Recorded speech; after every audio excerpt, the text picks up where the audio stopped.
Assalamualaikum warahmatullahi wabarakatuh. সবাই কেমন আছেন? আলহামদুলিল্লাহ আলহামদুলিল্লাহ আলহামদুলিল্লাহ নাহমাদুহু ওয়া নাস্তাঈনুহু ওয়া নাস্তাগফিরুহু ওয়া নাউযু বিল্লাহি মিন শুরুরি anfusina wa min sayyiati a'malina. من يهده الله فلا مضل له ومن يضلل فلا هادي له ونشهد أن لا إله إلا الله وحده لا شريك له ونشهد أن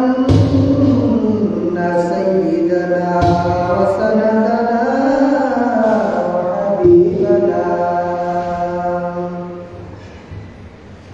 وحبيب ربنا وطبيبنا وطبيب قلوبنا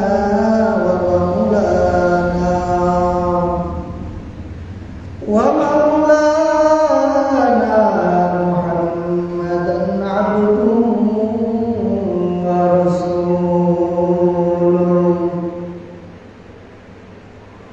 أرسله بالحق بشيرا ونذيرا وداعيا إلى الله بإذنه وسراجا منيرا.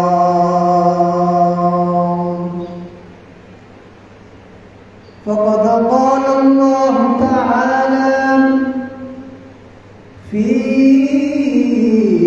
كلامه المجيد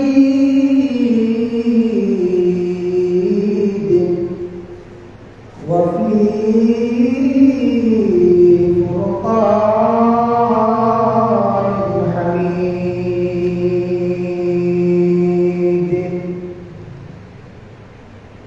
أعوذ بالله من الشيطان الرجيم.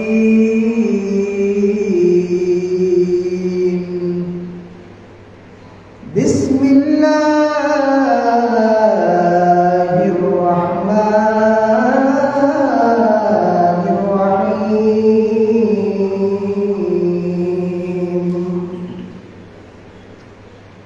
ما يلفظ من قول إلا لديه رقيب عتيد.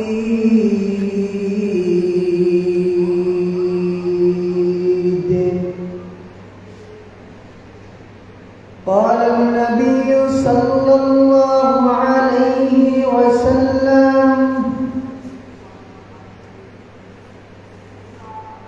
قال النبي صلى الله عليه وسلم عن أبي هريرة رضي الله تعالى عنه أن رسول الله صلى الله عليه وسلم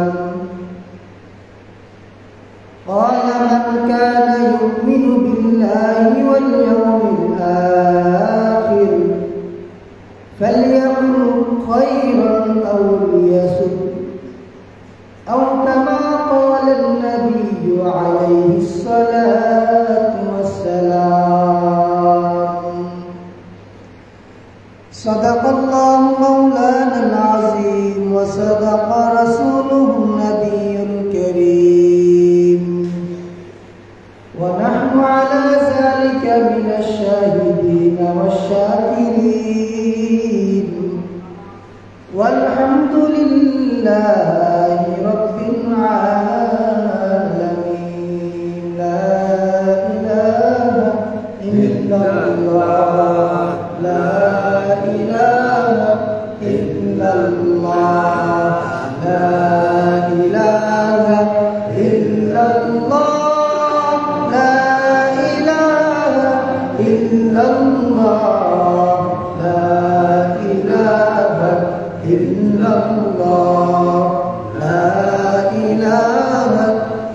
ইল্লাল্লাহ লা ইলাহা ইল্লাল্লাহ লা ইলাহা ইল্লাল্লাহ লা ইলাহা ইল্লাল্লাহ লা ইলাহা ইল্লাল্লাহ লা ইলাহা ইল্লাল্লাহ লা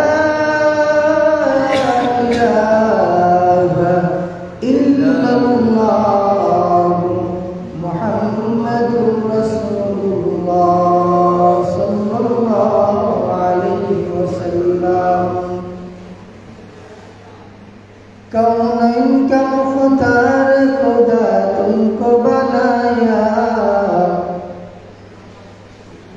कौनैन का मुख्तार खुदा तुमको बनाया उम्मत की निगाहबान खुदा तुमको बनाया उम्मत की निगाहबान खुदा तुमको बनाया या रब मेरे आँखों में समा जाए मदीना या रब मेरे आँखों में समा जाए मदीना दिखला दे मुझे मंजर गुलजार मदीना दिखला दे मुझे मंजर गुलजार मदीना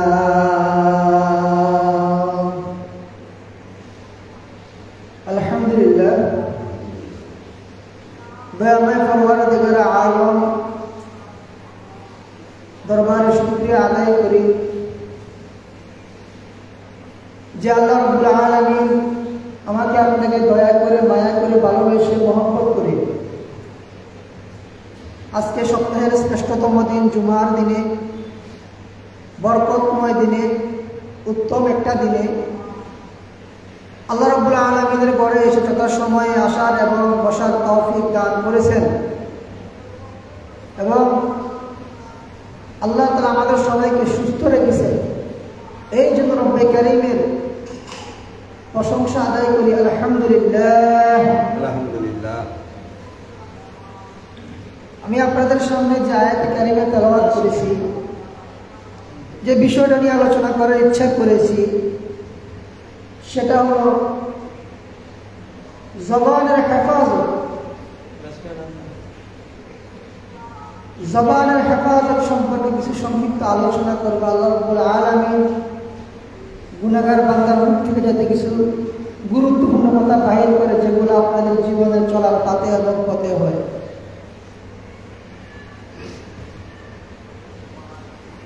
আল্লাহ রাব্বুল আলামিন আমাদেরকে যে নিয়ামত দান করেছেন, মানব জাতিকে আল্লাহ তাআলা যে নিয়ামত দান করেছেন, এই নিয়ামতের মধ্যে সবথেকে একটা গুরুত্বপূর্ণ যে নিয়ামত আমাদের ফিজিক্যালি যে বিষয়টা আমাদের শরীরের মধ্যে, সেটা হলো আমাদের জবান। নাকি আমাদের জবান বড় একটা নিয়ামত। লিসান আরবি শব্দ, লিসান অর্থ জিহ্বা। এই জিহ্বাটা, এই জবানটা আমাদের এত গুরুত্বপূর্ণ একটা নিয়ামত। এই জবান দিয়ে আমরা দৈনিক মিনিটে মিনিটে, সেকেন্ডে সেকেন্ডে, ঘন্টায় ঘন্টায় হাজারো হাজারো কথা বলতেছি। শরীরের বিভিন্ন জায়গায় অসুখ হয়, বিসুখ হয়, অসুস্থতা আসে, কিন্তু জিহ্বাটা এমন একটা বড় নিয়ামত, জিহ্বার মধ্যে অসুস্থতা আমাদের আসে না। এই জিহ্বাটা এমন একটা নিয়ামত, বান্দা যখন আল্লাহ তাআলা রিজিক ভক্ষণ করে, রিজিক আহার করে, রিজিক খায়,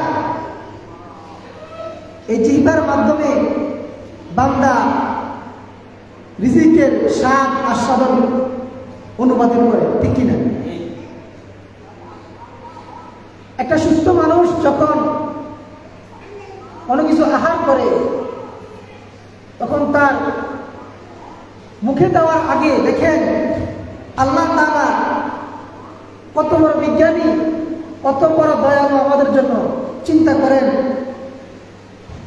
আমি একটা জিনিস খাবো, আমি মুখে দিব, মুখে দেওয়ার আগেই জিনিসটা ভালো কিনা, জিনিসটা কি আমার খাওয়ার উপযুক্ত কিনা, এটা আমার জন্য খাওয়া জায়েজ হবে কিনা, এটা আমি খেতে পারবো কিনা, আমার জবানে এই খানাটা যাওয়ার আগেই আল্লাহ তাআলা এটা পরীক্ষা করার জন্য আমাদের কি দিয়ে দিয়েছেন? নাক দিয়ে দিয়েছেন। সুবহানাল্লাহ বলবেন না? আমি এই জিনিসটা খাবো, আমি গরুর মাংস খাবো, মুরগির মাংস খাবো, মাছ খাবো, ডিম খাবো, সবজি খাবো, ভাত খাবো, এগুলো ভালো খারাপ আছে না? এটা বোঝার জন্য, এটা যাচাই করার জন্য, নির্বাচন করার জন্য মুখে দেওয়ার আগে আমাদের আল্লাহ তাআলা নাক ফিটিং করে দিয়েছেন এখানে। এটা দিয়ে আমি গ্রাম নিব আর আমি যাচাই করবো জিনিসটাকে ভালো না খারাপ। দেখেন আল্লাহ কত বড় দয়ালু, কত বড় মেহেরবান, কত করুণা করছেন আমাদের জন্য। আমার বান্দা কি খাচ্ছে, ভালো না খারাপ, এটা যাচাই করার জন্য আল্লাহ তাআলা আমাদেরকে একটা নাক নামক মেশিন দিয়ে দিয়েছে।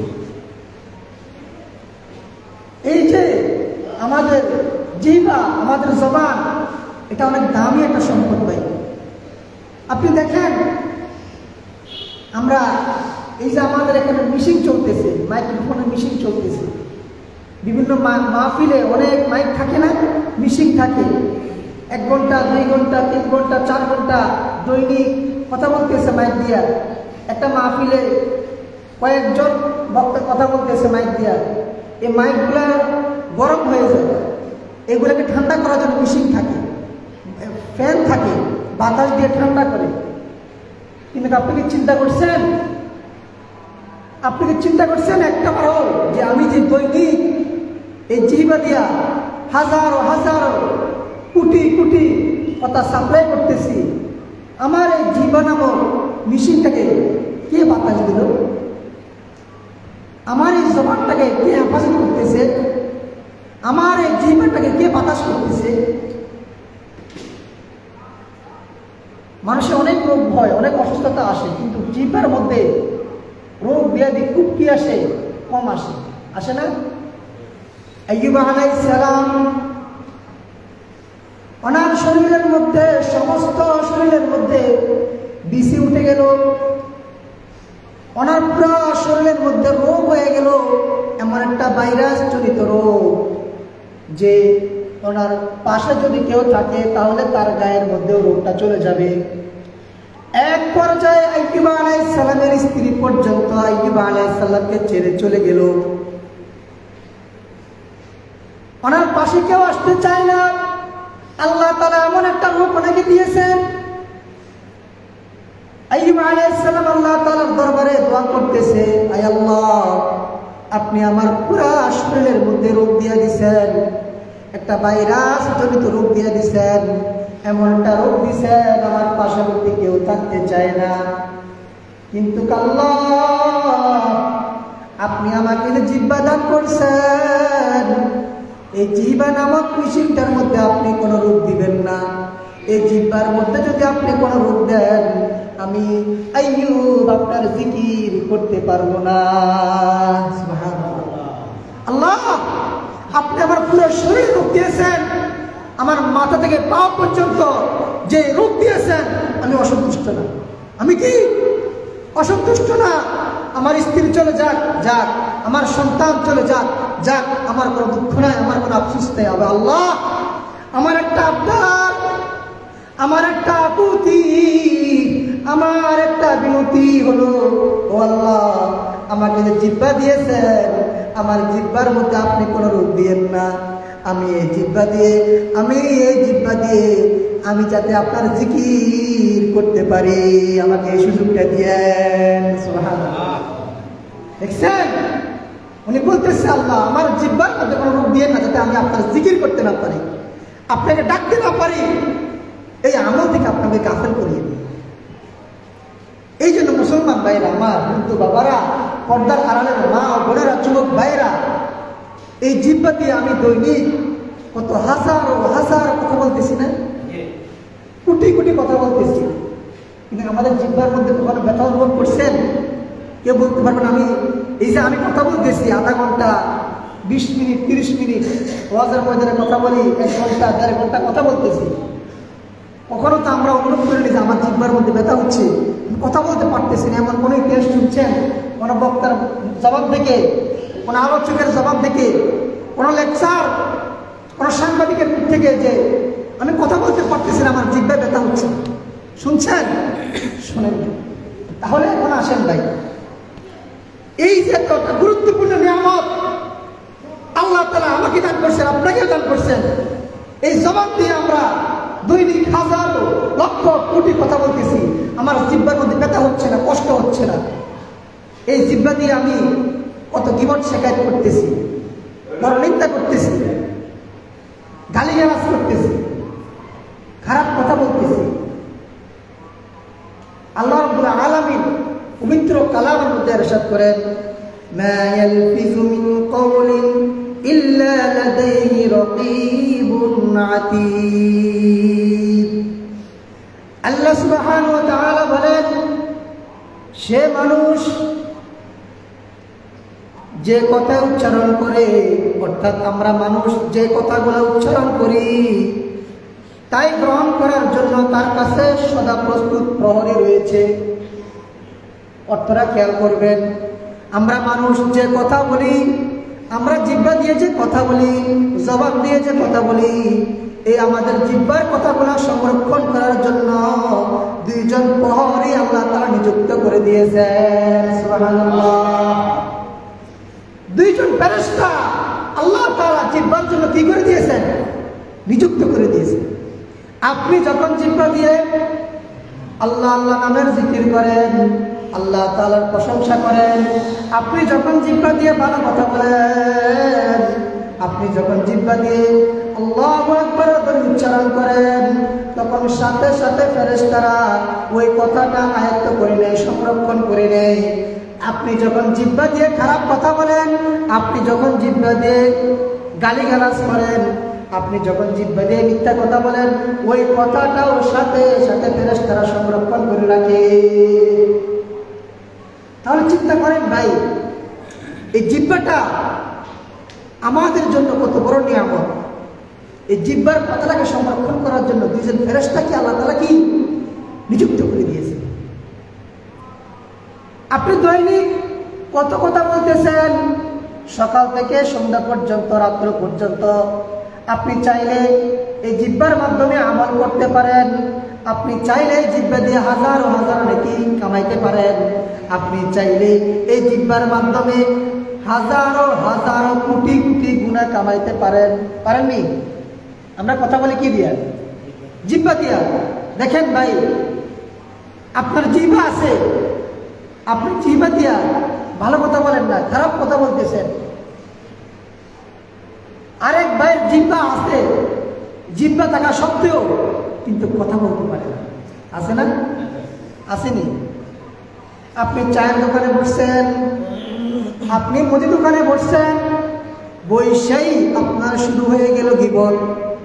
আজকে আমাদের মসজিদের ইমাম সাহেব দেরি করে আসছে, আজকে আমাদের মুয়াজ্জিন সাহেব আযান দিতে দেরি করে, আজকে আমাদের ইমাম সাহেব নামাজের মধ্যে কেরাত লম্বা পড়ছে, আজকে ইমাম সাহেব অমুক জায়গায় গেছে, ঠিকমতো নামাজ পড়ায় না, সমাজের অমুক লোকে ওইটা করছে, সমাজের অমুক লোকে ওইটা করছে। এই সব গীবত শেখায় দোকানে হয়নি, হয়নি। এই জন্য হাদিসে আসছে, হাদিসের মধ্যে আসছে, আপনি মানুষদের সাথে জনসমাগমনে মানুষদের সাথে বেশি মিশতে মানা করা হয়েছে। আপনি যত বেশি মানুষের চলাফেরা করবেন, যত বেশি আপনি মানুষের সাথে মিশবেন, তত আপনার কথা বেশি হবে। কি হবে? আপনার আলোচনা বেশি হবে। আর আলোচনা করতে করতে করতে এক পর্যায়ে দেখবেন আপনি সমালোচনা শুরু করে দিয়েছেন। কি করে দিয়েছেন? হয়নি? আমি কথা বলতেছি ভালো, বলতে বলতে বলতে হঠাৎ করে একজনের গীবত শুরু করে দিয়েছে। এই যে গীবত শুরু করছে, এই যে সমালোচনা, এই যে পরনিন্দা, রাসূল করিম সাল্লাল্লাহু আলাইহি ওয়াসাল্লাম বলেছেন, কোনো মুসলমান ভাই যদি কোনো মুসলমান ভাইয়ের দোষ গোপন রাখে, নিজের কাছে গোপন রাখছে, আমার একটা ভাই অন্যায় করছে, আছে না আমাদের সমাজে? একজন মুরব্বী বৃদ্ধ হয়ে গেছে, আমার বাবার সমতুল্য মুরব্বী, ওনার হুঁশ নাই, এখন জ্ঞান নাই, উনি একটা ভুল করে ফেলছে। আমি এটাকে ইস্যু বানাইয়া পুরা সমাজের মধ্যে আমি প্রচার করতেছি, কিন্তু এটা যাচাই করে নেই, বাছাই করে নেই, তদন্ত করে নেই, শুনছি মাত্র সবার কাছে প্রচার করতেছি। এটাই আমার জন্য গুনাহ। কি? এটাই আমার জন্য গুনাহ। হাদিসের মধ্যে আছে, আপনি কোনো দোষ দেখলে, কোনো অন্যায় দেখলে, কোনো কথা শুনলে কারো থেকে, এটা কারো কাছে প্রকাশ করবেন না। কি করবেন না? আপনার কাজ হলো, আপনি যে কথাটা শুনছেন কোনো অমুকের বিরুদ্ধে, ইমাম সাহেবের বিরুদ্ধে, খতিব সাহেবের বিরুদ্ধে, মুয়াজ্জিনের বিরুদ্ধে, সমাজের সর্দারের বিরুদ্ধে, মেম্বারের বিরুদ্ধে, চেয়ারম্যানের বিরুদ্ধে একটা কথা শুনছেন, এটা আপনার জন্য দায়িত্ব হলো, যদি আপনি সচেতন নাগরিক হন, যদি আপনি সমাধান চান, কি চান? সমাধান চান, আপনি যদি প্রকৃত মুসলমান হয়ে থাকেন, আপনি যদি আল মুসলিম আপনার মুসলিম, আপনি যদি প্রকৃত মুসলমান হয়ে থাকেন, তাহলে আপনার কাজ হলো আপনি এটাকে যাচাই করবেন। কি করবেন? তদন্ত করবেন, যাচাই করবেন যে ইমাম সাহেবের বিরুদ্ধে, আমার সর্দারের বিরুদ্ধে, আমার চেয়ারম্যানের বিরুদ্ধে, আমার মেম্বারের বিরুদ্ধে, আমার মায়ের বিরুদ্ধে, আমার বউয়ের বিরুদ্ধে, আমার ভাইয়ের বিরুদ্ধে, আমার বোনের বিরুদ্ধে যে একটা সমালোচনা উঠছে, একটা কথা উঠছে, এটা সত্য কিনা এটাকে যাচাই করতে হবে। আপনি যাচাই না করে সিলে কান নিয়ে গেছে, আমি কি সিলের পিছনে দৌড়াচ্ছি, কিন্তু আমি এত বোকার বোকা, আমার হাত আছে, আমার চোখ আছে, আমি চোখ দিয়া, আমার হাত দিয়া, আমি আমার কানে হাত দিয়ে বের করো। আমি কানে হাত না দিয়া আমি কার পিছনে দৌড়াচ্ছি? সিলের পিছনে দৌড়াচ্ছি। এই জন্য মুসলমান ভাই আমার, একজন মুসলমান ভাই যখন অন্যায় করে ফেলে, দোষ করে ফেলে, আমার দায়িত্ব হলো আমি মুসলমান হিসাবে আমার দোষটা গোপন রাখা, গোপন রেখে আমি এটা যাচাই করা। যদি ভালো মনে করি যে ভাই দোষটা করছে, তার সাথে ভাই আমি এমন একটা কথা শুনেছি আপনার বিরুদ্ধে, বিষয়টা কতটুকু সত্য একটু যাচাই করতে আসছে, মানুষের সমালোচনা করতেছে, কথাবার্তা বলতেছে, আমাকে যদি একটু আপনি সংক্ষিপ্ত করে জানান বিষয়টা কি, কোনো সমস্যা হবে? কোনো সমস্যা হবে না। আজকে আমাদের সমাজের মধ্যে, আমাদের গ্রামের মধ্যে এই বিষয়গুলো বেশি দেখা যায়। একটা কথা শুনছি তো এটাকে মিনিটের ভিতরে, সেকেন্ডের মধ্যেই দোকানে, বাজারে, ঘাটে, মোবাইলের মাধ্যমে প্রচার করতেছে, কিন্তু এই কথা কতটুকু সত্য আমি আমার তরফ থেকে একটু যাচাই করিনি। গত কয়েকদিন আগে আমাদের বাড়িতে আমার সম্ভবত যেটা হয় অসুস্থ, আর কি না হয় অসুস্থ, উনি আগের থেকে, এখনো মারা যায় নাই, একটু মানে কথাবার্তা বন্ধ করে দিছে, একটু ঘুম চলে আসছে মনে হয়। এই একটা খবর বাইরে মানে প্রচার হয়ে গেছে, কি কান্নাকাটি শুরু হয়ে গেছে, বিদেশে পর্যন্ত খবর চলে গেছে, আমার আব্বু মারা গেছে, অমুকের আব্বু মারা গেছে, আত্মীয় স্বজন, বোন, মেয়ে, ভাই বিদেশ, অর্থাৎ এখন মোবাইল চুপ না ভাই, একটা কথা প্রচার হইলে সাথে সাথে মিনিটের ভিতরে ফেসবুকে দিয়ে দেয়, অথবা এমনি স্টোরিতে দিয়ে দেয়, অথবা একটা মেসেজ দিয়ে দেয়, সাথে সাথে বিদেশ চলে যায়। সবাই কান্নাকাটি শুরু করছে, আয় মারা গেল, লোকটা এত ভালো মানুষ ছিল, এই সেই হামতাম। পরবর্তীতে কিছুক্ষণ পরে সবাই কান্নাকাটি করতেছে, দেখে যে আস্তে করে চোখ ফেলছে, চোখ ফেলে দেখে যে জীবিত। এই হলো অবস্থা আমাদের সমাজের মধ্যে।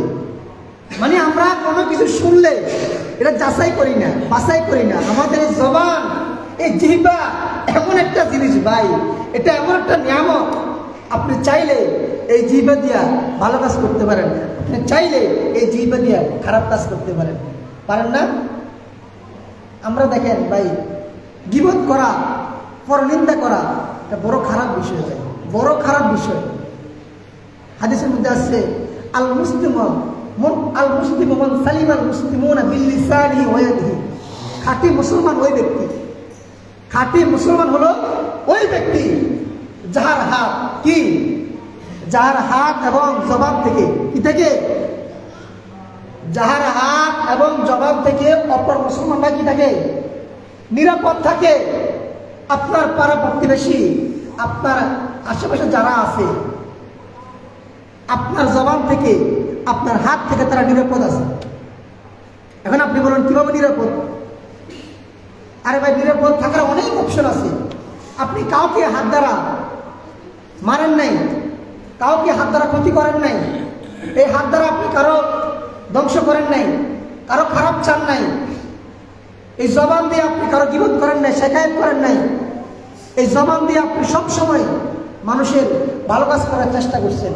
এটাই হলো আপনার জবান এবং হাত থেকে আপনার মুসলমান ভাই নিরাপদ। এখন আপনার জবান আছে, আপনার শক্তি আছে, আপনার হাতে শক্তি আছে, আপনার জবানের ক্ষমতা আছে, টাকা আছে, পয়সা আছে, আপনার পার্শ্ববর্তী যারা আছে গরিব লোক, অসহায় মানুষ, আপনার ক্ষমতা দেখাইয়া, পাওয়ার দেখাইয়া, দলের ক্ষমতা, নেত্রীর ক্ষমতা দেখাইয়া আপনি তার থেকে জায়গা দখল করে নিলেন, তাকে এখান থেকে উঠাইয়া দিলেন, তাকে মারলেন, প্রহার করলেন। এটা কি ভালো হলো? হ্যাঁ, আমাদের সমাজে দেখবেন ভাই, আজকে যারা টাকাওয়ালা আছে, পয়সাওয়ালা আছে, তারা বেশিরভাগ অসহায় গরিব মানুষের উপরে প্রহার করে, আঘাত করে, তাদের উপরে জোর জুলুম করে, সম্পত্তি নিয়ে বিভিন্ন রকমের টর্চার করা হয়। এই যে এটা আপনি করতেছেন না, কাল কঠিন কিয়ামতের দিন এই অসহায় মানুষ, এই গরিব মানুষ যখন আল্লাহ তাআলার দরবারে কাঠ করে আপনার জন্য বিচার দায়ের করবেন, আজুল মুসলমান ইয়াউমাল কিয়ামা, জুলুম কিয়ামতের দিন ভীষণ অন্ধকার হইয়া দেখা দিবে। এখন আপনি বলেন জুলুম কি জিনিস? জুলুম কি? আমি এই কাজটা করি নাই, এটা আমার দ্বারা হয় নাই, আপনি আমার উপরে জোর করে অন্যায়ভাবে আমাকে এর শাস্তি দিচ্ছেন, আমাকে মারতেছেন, এটা হলো জুলুম। আমি এই কাজটা করতে পারবো না, এটা আমার দ্বারা সম্ভব না, আপনি আমার উপর জোর করে এই কাজটা চাপিয়ে দিয়েছেন, এটাই জুলুম। কথা বোঝেন নাই? আমরা যারা বিভিন্ন মেল কারখানা, ফ্যাক্টরি পরিচালনা করি, আমাদের আন্ডার অনেক কর্মচারী চাকরি করে না। এখন আপনি এমন এক কর্মচারী, মোটামুটি দুর্বল টাইপের লোক, কাজ করতে পারে না, দুর্বল, এখন আপনি তার উপরে সে কাজ করতে পারবে যতটুকু, অতিরিক্ত কাজ দিবেন আপনি তাকে। আপনি যদি তাকে আবার কাজ দেন, অতিরিক্ত কাজ দিয়ে থাকেন আপনি তাকে, এটাই জুলুম। আপনি মনে করতেছেন এটা আপনার দায়িত্ব, সে আপনার চাকরি করতেছে, আপনি তাকে চাকরির জন্য নিয়ে আসছেন, আপনি যেমনি বলবেন এমনিই করতে হবে না ভাই, আপনি যেভাবে বলবেন ওইভাবেই করতে হবে, এটা ঠিক না। আপনি দেখতে হবে এই লোকটা কি এই কাজের উপযুক্ত কিনা, সে কি এই কাজে উপযুক্ত কিনা, সেই কাজের যোগ্য কিনা, আমি যে তাকে কাজটা দিচ্ছি সে করতে পারবে কিনা, তার উপরে জুলুম হয়ে যায় কিনা, এটা আপনাকে খেয়াল করতে হবে। আর আপনি যদি খেয়াল না করেন তাহলে আপনি বেইনসাফি করতেছেন, এটাই আপনি জুলুম। আর এই জুলুম কিয়ামতের দিন ভীষণ অন্ধকার হয়ে দেখা দিবে আপনার সামনে। আপনি বলবেন কিরে এত অন্ধকার কেন আমার সামনে? তখন আপনাকে বলা হবে এটা হলো আপনার জুলুম।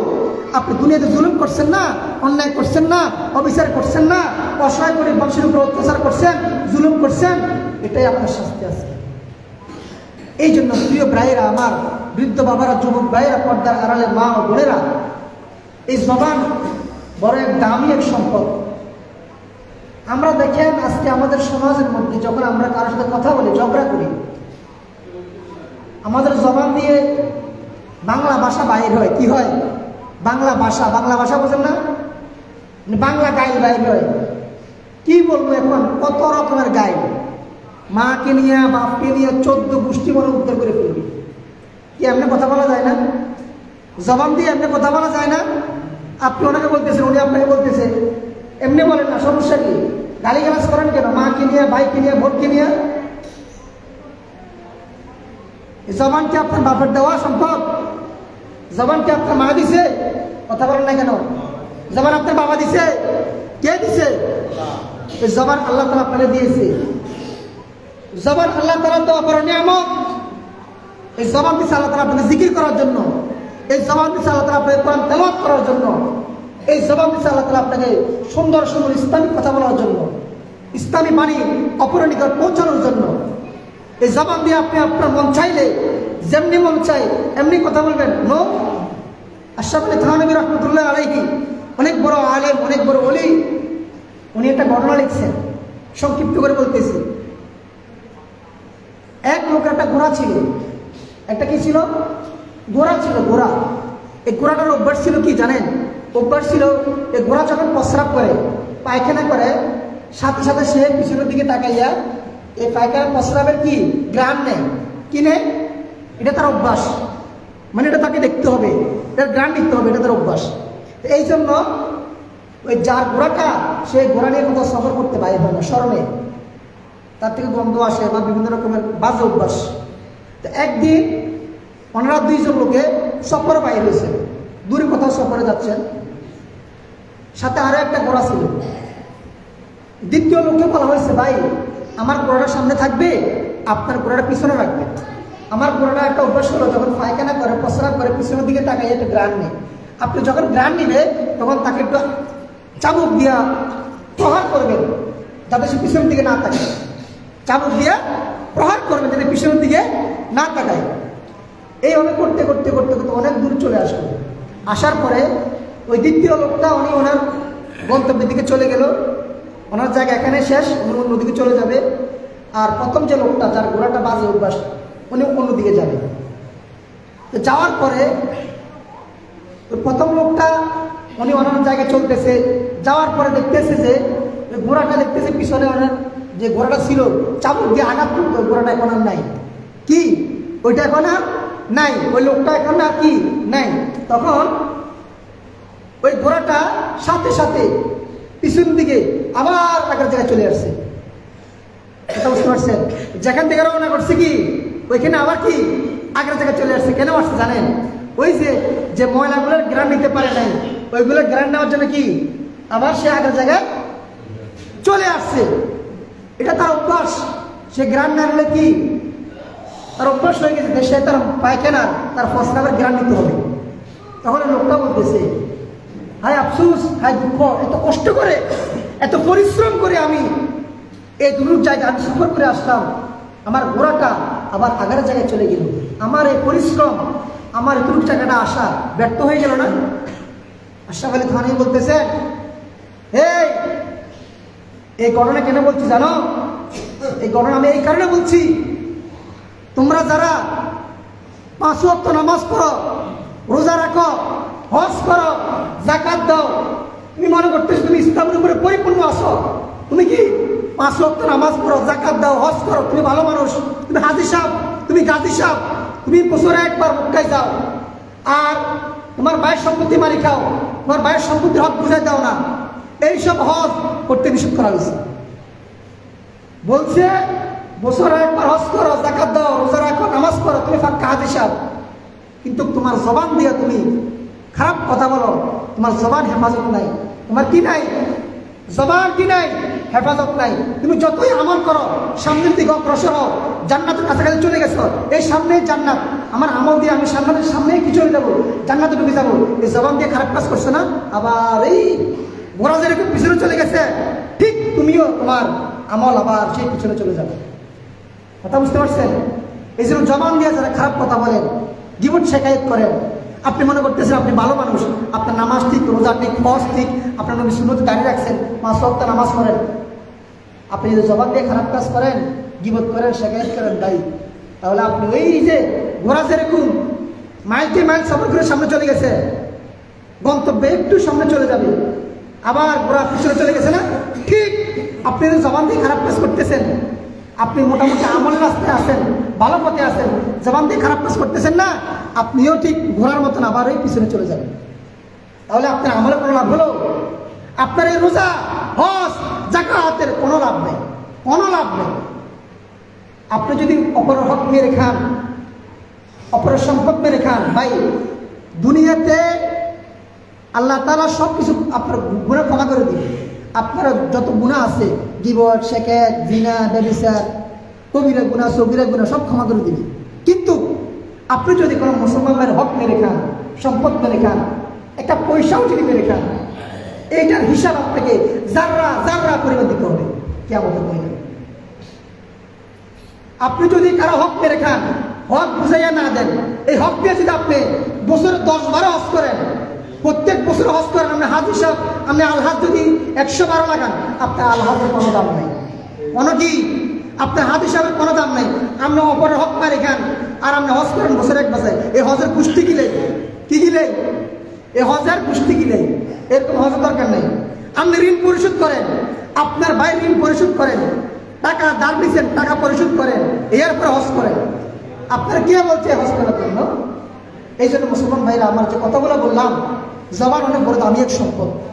এই জবান দিয়ে আমরা চাইলে ভালো কাজ করতে পারি, চাইলে খারাপ কাজ করতে পারি। এটা আপনার স্বাধীনতা ভাই, এটা আপনার স্বাধীনতা। এখানে আপনাকে আপনার মা মানা করবে না, আপনার বাবা মানা করবে না, আপনার স্ত্রী মানা করবে না, আল্লাহ আপনাকে মানা করবে না। তবে আপনি চাইলে ভালো কাজ করতে পারেন, চাইলে খারাপ কাজ করতে পারেন। এই মেসেজগুলো আমি আপনাকে দিয়ে দিলাম। আল্লাহ তাআলা যাতে আমাদের সবাইকে এই জবান দিয়ে সবসময় জিকির করার এবং কোরআন তেলাওয়াত করার, সত্য কথাগুলো বলার তৌফিক দান করে, সকলে বলি আমিন। ওয়া মা তৌফিক ইল্লা বিল্লাহ। আসসালামু আলাইকুম ওয়া রাহমাতুল্লাহি ওয়া বারাকাতুহু। যারা সুন্নাত করেন সুন্নাত করেন।